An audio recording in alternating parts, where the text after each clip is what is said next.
কালকে ইসরায়েল ও ইরানের এই পর্বে সব থেকে বিস্ফোরক ঘোষণাটা করেছে কোন দেশ জানেন? রাশিয়া। কালকে ইসরায়েল এবং ইরানের এই যে যুদ্ধ বিধ্বস্ত পর্বের ঘন্টা ছয়েকের মধ্যে রাশিয়ার পক্ষ থেকে একটি প্রেস কনফারেন্স করা হয়।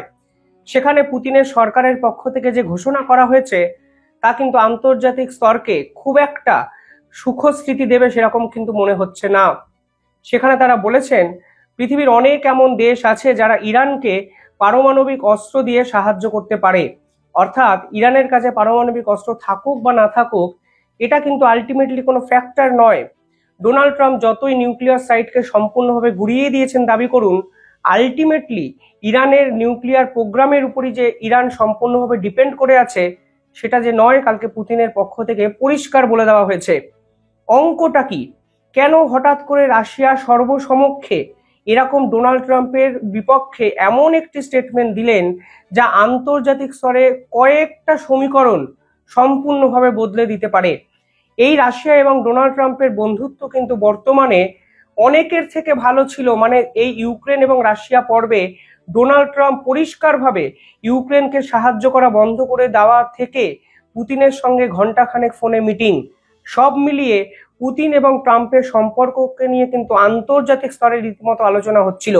আর ঠিক সেই প্রেক্ষাপটে রাশিয়া এমন একটি স্টেটমেন্ট দিয়েছে যা কিন্তু অনেক প্রশ্নে উত্তর আমাদের সামনে কিন্তু খুঁজতে হবে বলে আন্তর্জাতিক স্তর মনে করছে।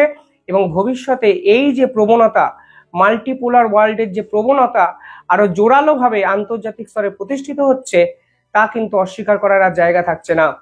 রাশিয়া অনেক আগেই ব্রিক্স কান্ট্রিদের নিয়ে একটি নতুন সংগঠন গড়তে চেয়েছিলেন, যে সংগঠনে আমেরিকার যে মনোপলি, যে হেজিমনি, তা সম্পূর্ণভাবে বিনষ্ট করতে চেয়েছিলেন।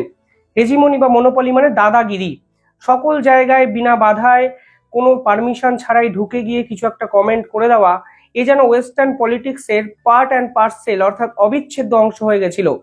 ঠিক সেই জায়গা থেকে রাশিয়া ইরানের পাশে দাঁড়িয়েছে নাকি রাশিয়া নিজের স্বার্থের জন্য নিজের স্ট্যান্ডটাকে ক্লিয়ার করেছে, সেটাও কিন্তু একটা বড় প্রশ্ন। কারণ তারা চাইছে আমেরিকার যে দাদাগিরি আন্তর্জাতিক স্তরে বিভিন্ন ক্ষেত্রে চলছে তা যেন এবার সম্পূর্ণভাবে শেষ হয়। সকলের যেন সকলের সমান অধিকার, সম্মান, সম্ভ্রম অন্তত প্রত্যেকটি দেশকে করে। এই মুহূর্তে ইরানকে নিউক্লিয়ার উইপেন দিতে পারে কোন কোন দেশ? দেখুন, অনেক দেশে এই মুহূর্তে ইরানকে সাহায্য করতে পারে, তবে আমি তিনটে দেশের কথা বলতে চাই যে দেশগুলো এই মুহূর্তে ফ্যাক্টর হতে পারে।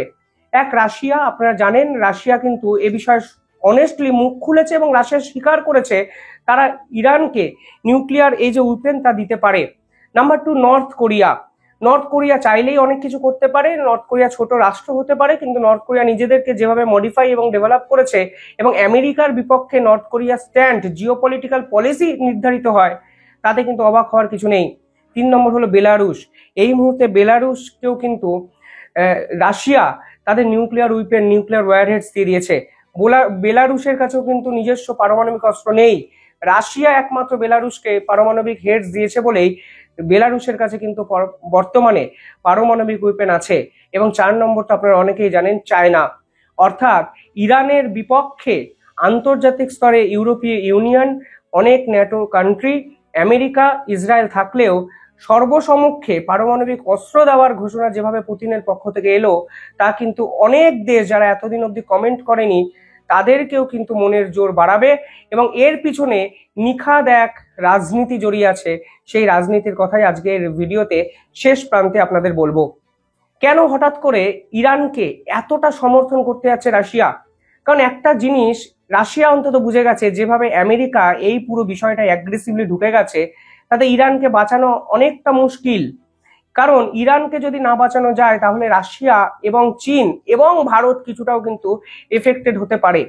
রাশিয়ার সঙ্গে ইরানের সম্পর্কটা একটু বিশ্লেষণ করে দেখা যাক।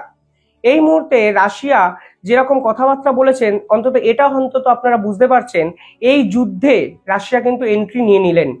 এতদিন অবধি রাশিয়া পুরো বিষয়টায় একটু নিরপেক্ষ থাকার চেষ্টা করেছেন, প্রকাশ্যে কখনো ইরানকে সমর্থন করেনি, না ডোনাল্ড ট্রাম্পের বিপক্ষে কথা বলেছে। এমনকি খামেনির মৃত্যু নিয়ে যখন পুতিনকে জিজ্ঞাসা করা হয়েছিল তখন পুতিন বলেছিলেন, আমি এই বিষয়ে কোনো কথাই বলতে চাই না, এই আশঙ্কা নিয়ে কোনো মন্তব্য করা একটা নির্বোধের পরিচয় হবে, ফলে এই বিষয়ে আমাকে দয়া করে প্রশ্ন করবেন না। অর্থাৎ রাশিয়া কিন্তু পুরো পাশ কাটিয়ে বিষয়টা যেতে চাইছিল, কারণ এই মুহূর্তে রাশিয়া ইউক্রেনের যুদ্ধ সর্বোচ্চ পর্যায়ে পৌঁছে গেছে। ডোনাল্ড ট্রাম্পের সাহায্য প্রয়োজন পুতিনের, যদি এই যুদ্ধের একটা মীমাংসা করা সম্ভব হয় এর জন্য। আর এই মুহূর্তে রাশিয়া দেখেছে যদি ইরান এবং ইরানের প্রতি রাশিয়ার যে ডিপেন্ডেন্সি তা যদি একসঙ্গে আমেরিকা শেষ করে দেয়, তাহলে কিন্তু আন্তর্জাতিক স্তরে এই মাল্টিপোলার ওয়ার্ল্ডের যে কনসেপ্ট তা কিন্তু আর থাকবে না, ফের একবার আমেরিকা দাদাগিরি করতে পারে। ফলে পুরোটাই রাজনৈতিক সমীকরণ। পুতিনের একটা ঘোষণায় অন্তত ডোনাল্ড ট্রাম্প এটা বুঝতে পেরেছেন যে ইরানের উপর পারমাণবিক বোমা ফেললে তাদেরও পাল্টা অন্তত 25% বিশ্বের বিভিন্ন প্রান্ত থেকে ফিরে আসবে। আমেরিকার বর্তমান যে অর্থনৈতিক পরিস্থিতি, সেই পরিস্থিতিতে এটা কিন্তু অত্যন্ত বিপজ্জনক একটা ভবিষ্যৎকে নিয়ে আসতে পারে। রাশিয়ার সাথে ইরানের 3টে জায়গায় কিন্তু কোলাবোরেশন আছে, যা এই পুরো স্টেটমেন্টটার পিছনে কিন্তু কাজ করেছে বলে একাধিক আন্তর্জাতিক বিশেষজ্ঞরা মনে করছেন। প্রথমত ইকোনমিক, পলিটিক্যাল এবং মিলিটারি কোলাবোরেশন। ইকোনমিক কোলাবোরেশন যদি আমরা বিচার বিবেচনা করি, তাহলে দেখবেন রাশিয়া এবং ইরান এই দুটো রাষ্ট্রের উপর পশ্চিমের একাধিক দেশ এত স্যাংশন লাগিয়েছে যে এদের ব্যবসা করার মতো আর কোনো দেশই নেই। ফলে আমেরিকাই তো রাশিয়ার উপর প্রায় 4000টার বেশি স্যাংশন লাগিয়েছে, ইরানের উপরে আমেরিকার প্রত্যেকটি পদক্ষেপে স্যাংশন। ফলে আপনি যদি দুটো দেশকে ব্যবসা বাণিজ্য করতে না দেন, তাহলে শত্রু শত্রু যে আমার বন্ধু হয়ে যায় না কোনো কোনো কোনো সময়, কেসটা ঠিক এটাই হয়েছে। এখানে ইরান এবং রাশিয়া একে অপরের সঙ্গে এত ঘনিষ্ঠ একটা সম্পর্ক তৈরি করে ফেলেছে আমেরিকার নিষিদ্ধতা ঘোষণা করার পর। সেখানে কিন্তু এই মুহূর্তে তারা একে অপরের বিজনেস পার্টনার হয়ে গেছে, এবং ইরান যদি ধ্বংস হয়ে যায় তাহলে কিন্তু রাশিয়ার ট্রেড মারাত্মকভাবে ধাক্কা খাবে। মনে রাখবে, রাশিয়া এবং ইরান এই দুটো রাষ্ট্রই কিন্তু এই মুহূর্তে গোটা বিশ্বকে সব থেকে বেশি তেল সরবরাহ করে।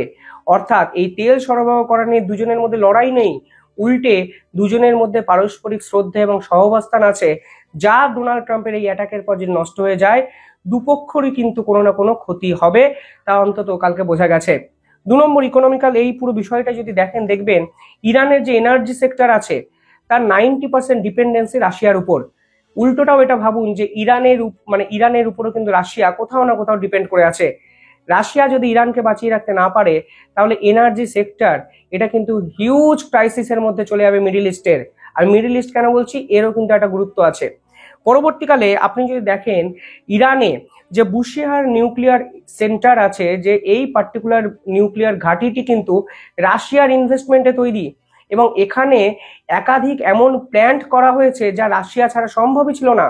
রাশিয়া সায়েন্টিস্ট পাঠিয়েছে, রাশিয়া ইকোনমিক্যাল সাপোর্ট করেছে, রাশিয়া টেকনোলজিক্যাল সাপোর্ট করেছে, এবং রাশিয়া ফিউচারের একটা রোডম্যাপ তৈরি করে দিয়েছে বলেই ইরানের মধ্যে বুশেহার নিউক্লিয়ার প্ল্যান্টটা কিন্তু তৈরি করা হয়েছে।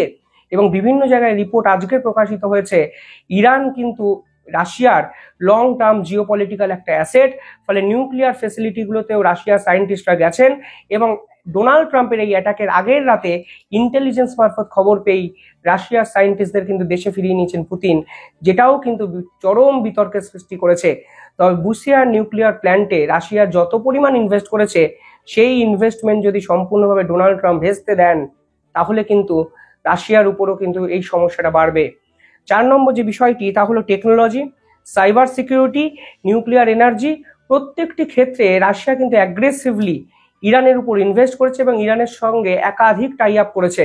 ফলে এই মুহূর্তে ইরানের উপর আক্রমণ মানে কোথাও না কোথাও রাশিয়ার ইকোনমিক্যাল ক্রাইসিসকেও কিন্তু অ্যাকসেপ্ট করা এবং ইনভাইট করা, তা রাশিয়া এখন বুঝতে পেরেছে।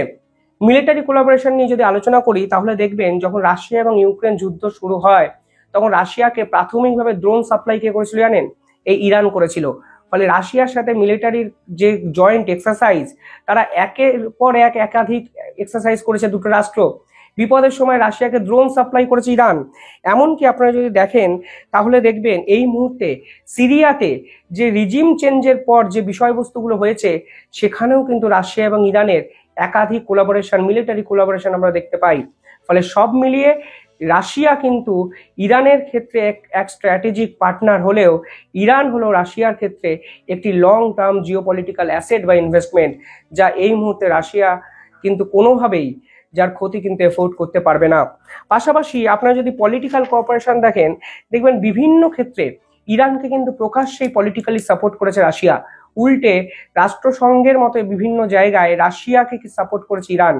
অর্থাৎ বিভিন্ন ক্ষেত্রে ডিপ্লোম্যাটিক সাপোর্ট ইরান এবং রাশিয়া একে অপরের সঙ্গে করেছে। ফলে এই মুহূর্তে ইরানের মতো একটি দেশ যদি রাশিয়ার পাশ থেকে সরে যায়, তাহলে রাশিয়া কিন্তু আন্তর্জাতিক স্তরে বন্ধুহীন একটা রাষ্ট্রেও পরিণত হতে পারে। এই প্রবণতাও কিন্তু এই স্টেটমেন্টের পিছনে কাজ করছে বলে আমার মনে হয়। কোনোভাবেই এই পৃথিবীতে যদি বিরোধী শূন্য এক পৃথিবী হয়ে যায়, তাহলে কিন্তু শাসকভাবে আমি সর্বশেরবা, এটা কিন্তু রাজনীতির নিয়ম। মাল্টিপোলার এই যে কনসেপ্টে রাশিয়া, চায়না একদিকে, ভারত একদিকে, আমেরিকা একদিকে, ইউরোপীয় ইউনিয়ন একদিকে, আফ্রিকার কান্ট্রি একদিকে, অর্থাৎ প্রত্যেকটা মহাদেশের শক্তি আলাদা আলাদাভাবে শক্তিশালী হচ্ছে। এটা তো অনেক ভালো একটা পৃথিবীর জন্য প্রবণতা তৈরি করে, আনলেস একজনই পৃথিবীকে ডমিনেট করছে তার থেকে। এই মাল্টিপোলার ওয়ার্ল্ডের যদি ইকুয়েশন আপনাকে মেনটেন করতে হয়, তাহলে এই প্রত্যেকটি বিরোধী জোটকেও কিন্তু গুরুত্ব দিতে হবে, যা রাশিয়া বুঝতে পেরেছে, এবং বুঝতে পেরেছে বলেই পারমাণবিক অস্ত্র নিয়ে এই বিস্ফোরক ঘোষণা কালকে রাশিয়ার পক্ষ থেকে এসছে, যা আন্তর্জাতিক স্তরে এক্সপেক্ট করেইনি। সবে এই স্টেটমেন্টের সব থেকে বেশি ধাক্কা কিন্তু ডোনাল্ড ট্রাম্পই খাবেন। ডোনাল্ড ট্রাম্প বা রাশিয়া কেউ পারমাণবিক ওয়ার এই মুহূর্তে এফোর্ড করার জায়গায় নেই। গোটা বিশ্ব কিন্তু কেঁপে যাবে, গোটা বিশ্বের অর্থনীতি শেষ হয়ে যাবে। ফলে সব মিলিয়ে রাশিয়ার এই প্রচ্ছন্ন বার্তা সিজ ফায়ারের দিকে পুরো এপিসোডটাকে নিয়ে গেল কিনা তা তো সময় বলবে, বাট এটা বাস্তব। এই যুদ্ধে রাশিয়ার ঝাঁপিয়ে পড়া অনেক সমীকরণকে কিন্তু এক নিমেষে উল্টে দিল। আপনারা কিভাবে দেখছেন পুরো বিষয়টা কমেন্টে জানাবেন। আর বিচার বিশ্লেষণটা আপনারা নিজেরাও নিজেদের মতো করে করার চেষ্টা করুন। এই মুহূর্তে আবেগকে দূরে সরিয়ে রেখে বিচার বুদ্ধিকে দিয়ে আপনারা পুরো বিষয়টার যদি নিজেদের মতো করে মূল্যায়ন করেন, আমার মনে হয় আপনারা অনেক প্রশ্নের উত্তর নিজেরাও পাবেন। দেখতে থাকুন দ্য ইন্ডিপেন্ডেন্ট বেঙ্গল। চ্যানেলটিকে ভালো লাগলে একটু সাবস্ক্রাইব করে দেওয়ার অনুরোধ রইল। ধন্যবাদ।